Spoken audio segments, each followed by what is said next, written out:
Zero tolerance two corruption একেবারে শুরুতেই কিন্তু পরিষ্কার করে দিয়েছেন মুখ্যমন্ত্রী শুভেন্দু অধিকারী। আর এবার তিনি বলছেন, চারজনের নাম তিনি পুর কমিশনারকে জানিয়েছিলেন যাদের বিরুদ্ধে বেলাগাম দুর্নীতির অভিযোগ রয়েছে।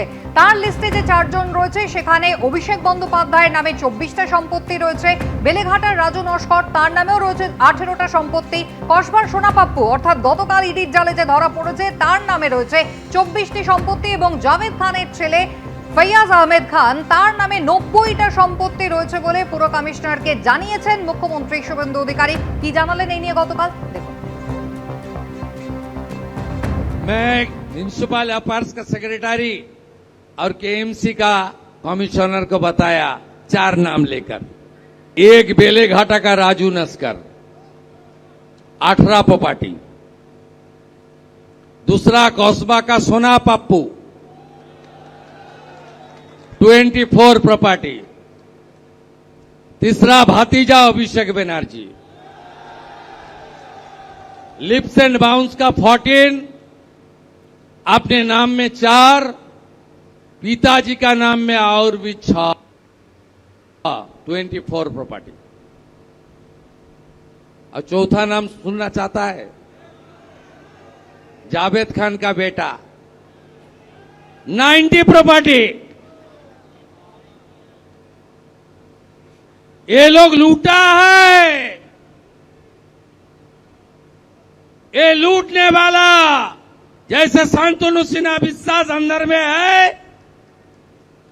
सुजीत बस अंदर में है, आने वाला दिन में सब भ्रष्टाचारी को जेल के अंदर डालने का काम कानूनी तरीके से भाजपा सरकार करेगा। সামনের মাস থেকে আর মিলবে না ইমাম, মুয়াজ্জেম ও পুরোহিত ভাতা। ক্যাবিনেট বৈঠকে সিদ্ধান্ত নিল নতুন সরকার। সরকারের সিদ্ধান্তকে স্বাগত জানিয়েছেন পুরোহিত ও মুয়াজ্জেমরা। তারা চাইছেন উন্নয়নের খাতে খরচ হোক ভাতার টাকা। রাজ্য মন্ত্রিসভার সোমবারের বৈঠকেও নেওয়া হলো একাধিক গুরুত্বপূর্ণ সিদ্ধান্ত। ধর্মীয় শ্রেণীবিন্যাসের ভিত্তিতে যে প্রকল্পগুলি চালু ছিল তা আগামী মাস থেকে বন্ধ করে দেওয়া হচ্ছে, অর্থাৎ পুরোহিত ও মুয়াজ্জেম ভাতা বন্ধ করার সিদ্ধান্ত নিল রাজ্য সরকার। তথ্য ও সংস্কৃতি বিষয়ক দপ্তর এবং সংখ্যালঘু বিষয়ক ও মাদ্রাসা শিক্ষা দপ্তরের অধীনস্থ ধর্মীয় শ্রেণী বিন্যাসের ভিত্তিতে প্রদত্ত সহায়তামূলক প্রকল্পসমূহ বন্ধ। এই মাস চলবে, পরের মাস থেকে এটা বন্ধ করা হচ্ছে। এতদিন রাজ্যে ইমামরা পেতেন মাসিক 3000 টাকা করে, পুরোহিত ও মুয়াজ্জেমরা 1500 টাকা করে ভাতা পেতেন। ভোট ঘোষণার ঠিক আগের মুহূর্তে তাদের ভাতা বাড়িয়ে মাসিক 2000 টাকা করে তৃণমূল। কিন্তু এবার ধর্মের ভিত্তিতে ভাতা তুলে দেওয়ার সিদ্ধান্ত নিল বিজেপি সরকার। ঠিকই কাজ হয়েছে, কারণ ভাতা দিয়ে কোনো দেশের উন্নতি হয় না।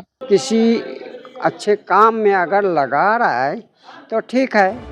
2011 সালে রাজ্যে ক্ষমতায় আসার পরের বছরে 2012 সালে ইমাম মুয়াজ্জেমদের ভাতা ঘোষণা করেছিলেন মমতা বন্দ্যোপাধ্যায়।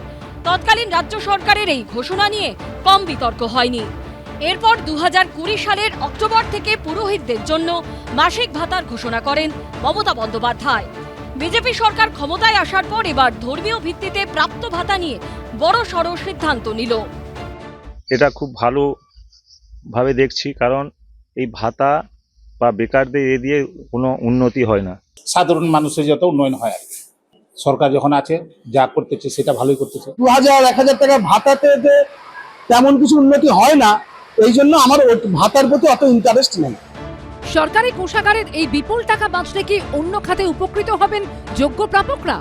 প্রদ্যোৎ সরকার, সুদীপ চক্রবর্তী ও বিজন চক্রবর্তী রিপোর্ট, এবিপি আনন্দ। বিজেপির সংকল্পপত্রে প্রতিশ্রুতি ছিল ক্ষমতায় এলে সপ্তম বেতন কমিশন বাস্তবায়িত করা হবে। আর ক্ষমতায় এসে দ্বিতীয় মন্ত্রিসভার বৈঠকে সপ্তম বেতন কমিশনে অনুমোদন দিল শুভেন্দু অধিকারীর সরকার। আর এতেই সরকারি কর্মচারীদের মধ্যে খুশির হাওয়া। কর্মচারীদের বেতন কাঠামো সংশোধনের লক্ষ্যে সপ্তমতম রাজ্য বেতন কমিশনের গঠন। সপ্তম বেতন কমিশন গঠন। দ্বিতীয় মন্ত্রিসভার বৈঠকে বড় সিদ্ধান্ত নিল শুভেন্দু অধিকারীর সরকার। বিধানসভা ভোটের আগে বিজেপির সংকল্পপত্রে প্রতিশ্রুতি দেওয়া হয়েছিল ক্ষমতা এলে সপ্তম বেতন কমিশন বাস্তবায়িত করা হবে। 45 दिन के अंदर ही 7वें वेतन आयोग को लागू कर कर सभी कर्मचारियों का सम्मान करने का काम नई बनने वाली भारतीय जनता पार्टी की सरकार करेगी। দ্বিতীয় রাজ্য মন্ত্রিসভার বৈঠকেই সপ্তম বেতন কমিশন গঠনের সিদ্ধান্ত নিল বিজেপি সরকার।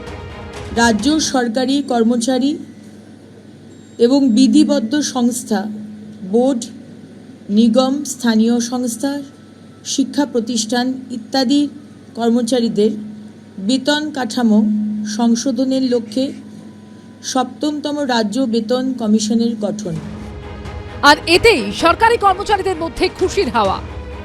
ক্যাবিনেট বৈঠকে সপ্তম রাজ্য বেতন কমিশন গঠন করা হয়েছে, আর তাই নিয়ে কি বলছেন সংগ্রামী যৌথ মঞ্চের যারা সদস্যরা রয়েছেন তাদের সঙ্গে কথা বলবো। এটা আমাদের দীর্ঘদিনের দাবি ছিল, সেই দাবিটাকে কার্যত মেনে নিয়েছে। আজকে কোনো মন্ত্রিসভা যখন ডিসিশন হয় সেটা কিন্তু অ্যাকচুয়াল আইন হয়ে যায়। মন্ত্রিসভা যেটা অ্যাকচুয়াল আইনসভা তো মন্ত্রিসভা, তা সেটাই করে যাবে, নোটিফিকেশন বেরোবে। আমরা বিশ্বাস করি 45 দিনের মধ্যে সেটা লাগু হবে আর কি। 15 বছর ধরে তো রাজ্য সরকারি কর্মচারী, শিক্ষক, পেনশনার সবাই বঞ্চিত। কাজেই আজকে সপ্তম পে কমিশনের ব্যাপারে সরকার যে সদর্থক ভূমিকা নিচ্ছে এর জন্য আমরা খুশি, আমরা আশাবাদী। হবে ওটা, দেখুন সময়টা খুব কম এবং কাজটা অনেক বেশি।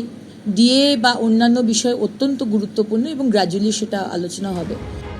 শুধু সপ্তম বেতন কমিশন নয়, অন্নপূর্ণা ভান্ডার, মহিলাদের বিনামূল্যে সরকারি বাসে যাত্রা, এমন একাধিক বিষয়ে সোমবার শিলমোহর দিল শুভেন্দু অধিকারীর মন্ত্রিসভা।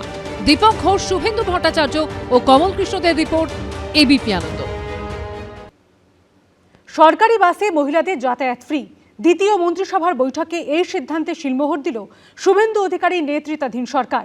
1 জুন থেকে সরকারি বাসে মহিলাদের বিনামূল্যে যাত্রার ঘোষণা করলেন নারী ও শিশু কল্যাণ মন্ত্রী অগ্নিমিত্রা পাল। শুধু কম দূরত্বের বাস যাত্রাই নয়, দূরপাল্লার বাসেও মেয়েদের যাতায়াত ফ্রি।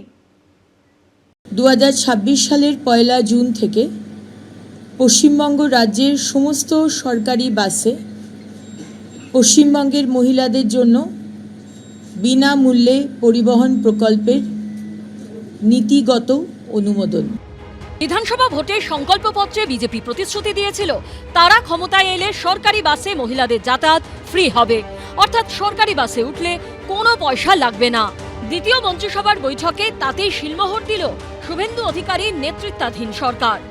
1 জুন থেকে সরকারি বাসে মহিলাদের বিনামূল্যে যাত্রার ঘোষণা করলেন নারী ও শিশু কল্যাণ মন্ত্রী। সরকারি বাসে মহিলারা বিনামূল্যে যাতায়াত করবেন। যে কোনো সরকারি বাসে মহিলাদের, দূরপাল্লা হোক কাছের হোক, যে কোনো সরকারি বাসে মহিলাদের কোনো ফেয়ার ভাড়া লাগবে না। সরকার তার প্রতিশ্রুতি রাখায় ব্যাপক খুশি পড়ুয়া থেকে চাকরিজীবী, গৃহবধূ সকলেই। ভালো তো, অবশ্যই ভালো, মানে মহিলাদের জন্য কিছু করা ভালো কথা, আমার তো মনে হয় ভালো। বাসের ক্ষেত্রে এটা শুনলাম 1 জুন থেকে ফ্রি হবে, সেটা শুনে তো আমাদের খুবই খুশি। খুবই ভালো হবে, একদম খুবই সুবিধা হবে, খুব ভালো হয়েছে এই জিনিসটা হয়ে। এটা খুবই ভালো করেছে সরকার, এটা তো খুবই আনন্দের খবর, মেয়েদের জন্য খুবই ভালো। শুধু কম দূরত্বের বাস যাত্রাই নয়, দূরপাল্লার বাসেও মেয়েদের যাতায়াত ফ্রি।